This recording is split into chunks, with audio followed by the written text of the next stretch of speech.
Pour la deuxième année consécutive, la foire Fab Paris, fusion de Fine Art Paris et la Biennale des Antiquaires, propose un secteur jeunes talents aux influences particulièrement 19e siècle. Nous sommes allés à la rencontre des marchands qui remettent cette époque au goût du jour.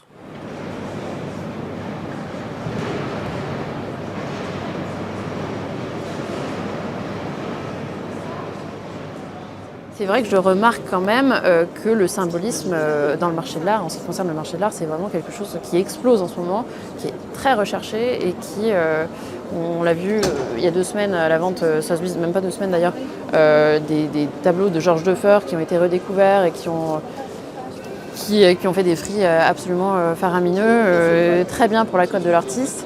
Mais c'est là où on voit qu'il y a un véritable engouement en ce moment pour cette fin de siècle. C'est plutôt des jeunes collectionneurs qui se lancent là-dedans et qui commencent... moi, c'est un peu ce que je propose dans ma galerie, c'est toute gamme de prix, vraiment, ça peut commencer autour de 300 € jusqu'à plusieurs milliers d'euros. Et c'est ce qui permet justement à ces gens-là de s'intéresser aussi, de s'inclure dans le marché et de se positionner, de se permettre de s'offrir aussi une première œuvre d'art qui sera d'abord une petite œuvre sur papier, d'un nom un peu moins connu que d'autres.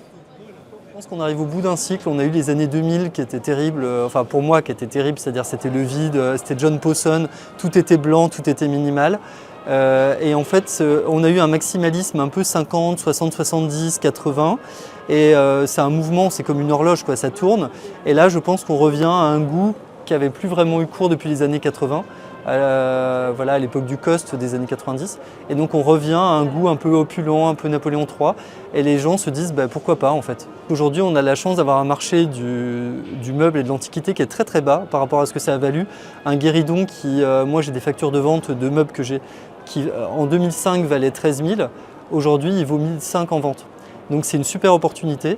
Je travaille beaucoup avec des gens qui ont 32, 40 ans. Et qui veulent acheter un château, qui veulent, donc voilà, j'ai une clientèle qui est plutôt jeune, mais je fais aussi des appartements. Donc là, on a voilà, plusieurs appartements aussi à Paris, un à Bordeaux qui vient d'être terminé.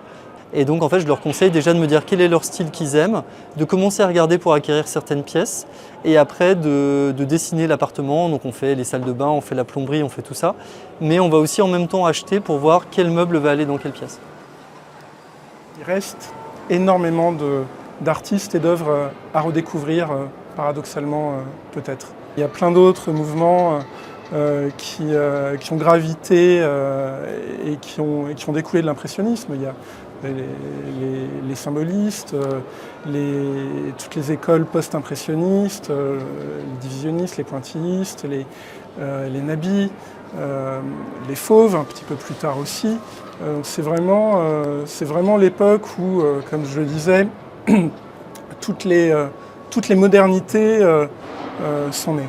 J'ai toujours été avec une clientèle vraiment d'amateurs, plutôt érudits, ayant une culture historique, artistique et de l'image qui ont pu me suivre jusqu'à maintenant. Les fourchettes de prix sur mon stand, c'est entre 4 000 et 35 000 €. Des achats à coup de cœur, plaisir, et d'artistes intéressants qui ont gravité auprès des plus grands parfois et dans tous les cercles des avant-gardes de l'époque. Donc quand on achète une œuvre de cette époque, et notamment parmi celles que je présente, c'est aussi une part de l'histoire de l'art qu'on acquiert. Et c'était notre reportage à Fab Paris. Tout de suite, c'est l'interview du week-end.